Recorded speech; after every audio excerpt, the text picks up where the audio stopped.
Hi friends, it's Jeff here with MIIM Horticulture and welcome to our very first MIIM Hort Monday. We're glad to have you here. Now, I'm not a scientist, but I do play one on YouTube. So, put on your safety glasses, folks, because it's about to get a little bit nerdy in here.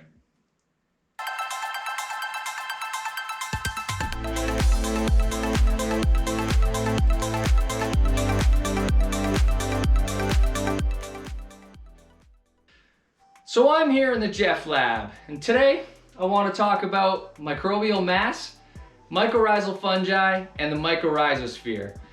These are big words, I know, but hang in there and I promise all will be made clear.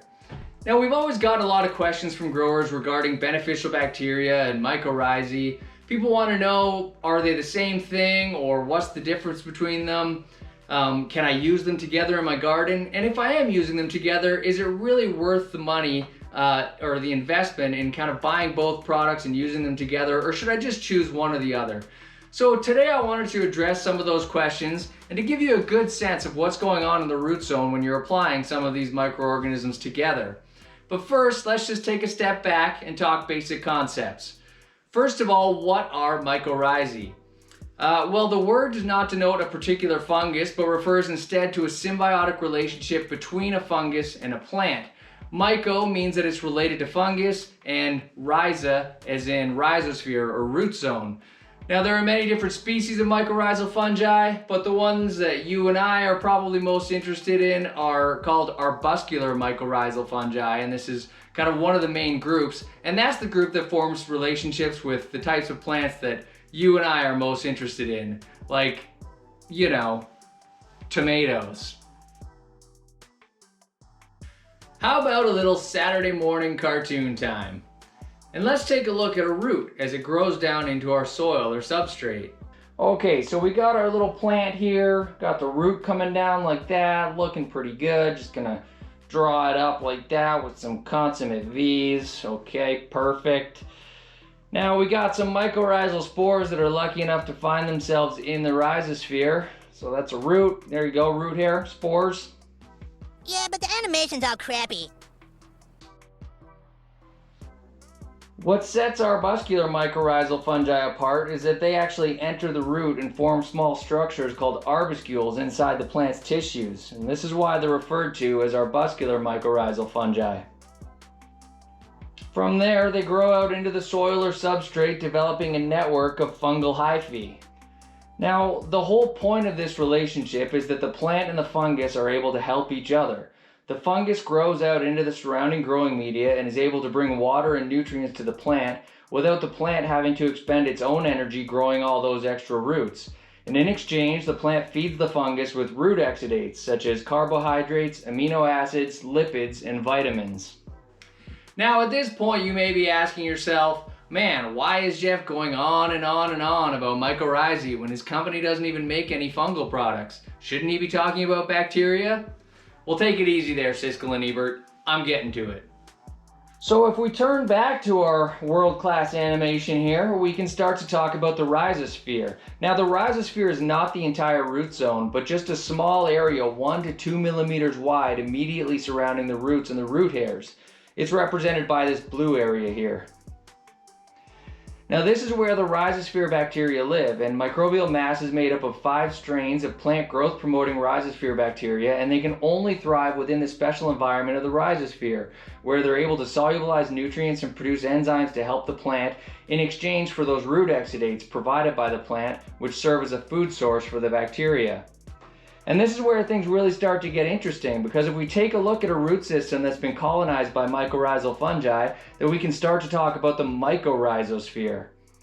And this is an area 1 to 2 millimeters around that network of fungal hyphae, which serves as an extension of the rhizosphere. And the rhizosphere bacteria, like the ones featured in Mycorrhizaal Mass, are perfectly happy to live and thrive in this area. The plant provides food in the form of exudates to the mycorrhizal fungus, and the mycorrhizae are able to transport a portion of these exudates to feed the bacteria. In return, the bacteria provide services like solubilizing phosphorus, which is then transported to the plant by the mycorrhizal fungal networks. So all of these different organisms benefit by working together in these complex mutualistic relationships. And of course, the grower benefits by being able to grow happier, healthier plants and enjoy faster growth and bigger yields, like this beanstalk here. So, mycorrhizae and beneficial bacteria like those found in microbial mass are not the same thing, and in fact they function in pretty fundamentally different ways. But the point I'm trying to make in this video is that they can work extremely well when used together. In fact, if we take a look at healthy and productive soil ecosystems pretty much anywhere on the planet, we're very likely to find mycorrhizal fungi of some sort and beneficial bacteria of some sort interacting in the ways that we've just described.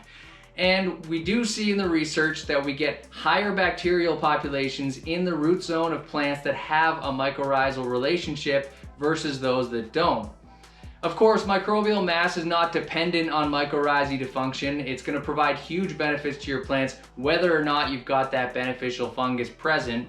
And even when you do have a good mycorrhizal network, the microbial mass, the bacteria are still going to be interacting with the plant directly in the rhizosphere as well as kind of mediated through that mycorrhizal fungi. But what I'm saying is that the presence of mycorrhizae has the potential to increase the benefits from microbial mass and other beneficial bacterial products, making a good thing even better.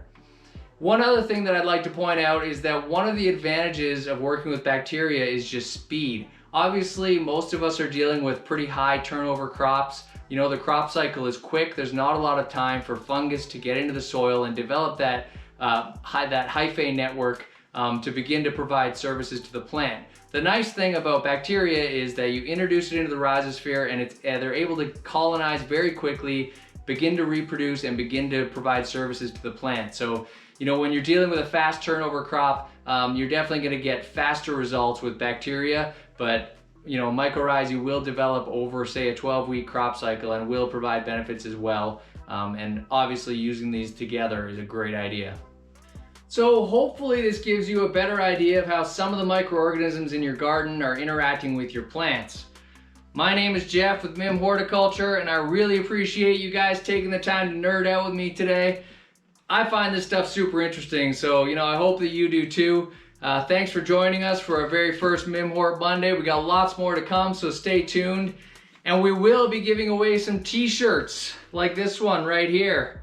We'll be giving away one on YouTube, one on Instagram, and one on Facebook, so be sure to check out the description in the video for how to enter. And remember, if you're going to church in your underwear, you just might be in a cult. That's just science. Stay frosty, guys. I'll see you next time.